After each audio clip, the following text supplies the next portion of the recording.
Did you know in the summer of 1944, an entire town believed someone was slipping poison gas into their homes at night?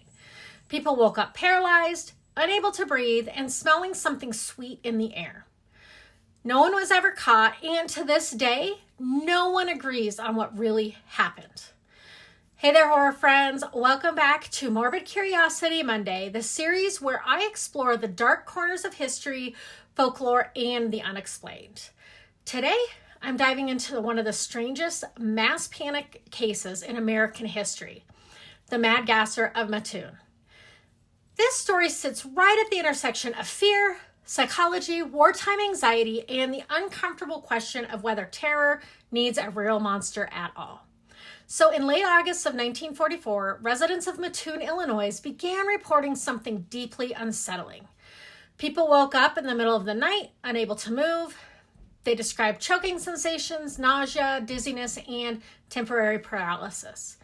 And almost every victim reported the same detail, a strange smell drifting through their windows, often described as sweet, floral, or metallic.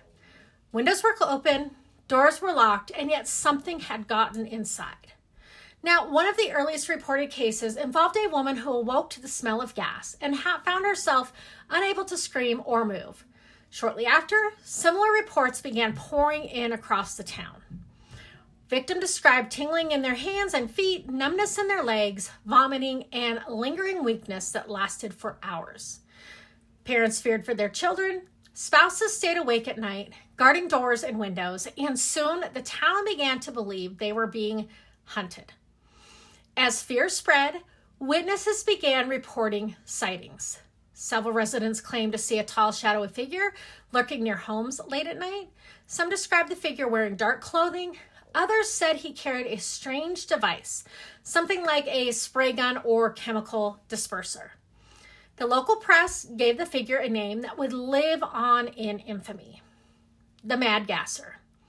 During this time, police patrols were increased, the town organized night watches, even the National Guard was alerted, and yet no suspect was ever arrested. It's important to understand what life felt like in 1944. The United States was deep into World War II. Chemical warfare was a real fear. Gas masks were common, and news of poison gas attacks overseas filled newspapers. Mattoon wasn't just afraid of a criminal. It was afraid of modern warfare reaching its front porch. And fear spreads fast when everyone is already braced for catastrophe.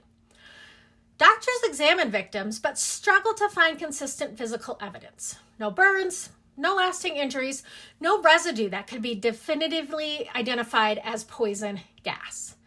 Some symptoms could be explained medically, others couldn't. And the more confusing the evidence became, the more unsettling the case grew.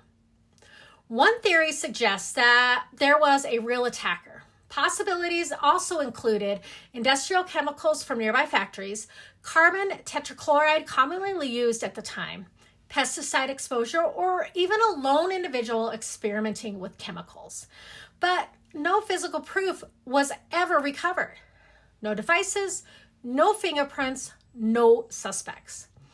Another explanation points to environmental factors. Factories nearby used volatile chemicals. Household products contained substances we now know are dangerous. A leaky gas line or airborne chemicals could explain some of the symptoms. But this theory falls apart when you account for the timing, the shared experiences, and the reoccurring paralysis. The most controversial explanation is mass hysteria or mass psychogenic illness. In situations of extreme stress, fear can create very real physical symptoms. Paralysis, nausea, dizziness, and sensory hallucinations are all documented responses, especially during wartime. Now, this doesn't mean the victims were lying. It just means their fear may have been powerful enough to become physical. And once the idea of the Mad Gasser existed, every smell, every shadow, every creak became confirmation. The Mad Gasser of Mattoon remains unsettling because it challenges how we define danger. Was there a monster stalking the town, or was the monster the fear itself? The truth is, both possibilities are terrifying. Either someone was poisoning people and escaped justice, or fear alone was enough to paralyze an entire community. Eventually, reports faded, no arrest was made, no final explanation offered. But the legend never disappeared. The Mad Gasser lives on in books, documentaries, and horror fiction. A reminder that sometimes the scariest stories don't have clean endings. The Mad Gasser of Mattoon teaches us something uncomfortable, that fear doesn't need proof to be real. And sometimes the most enduring horror is uncertainty. Now, if you enjoy deep dives into dark history and unexplained mysteries, make sure to like, comment, and subscribe. It helps the channel grow and keep Morbid Curiosity Monday going.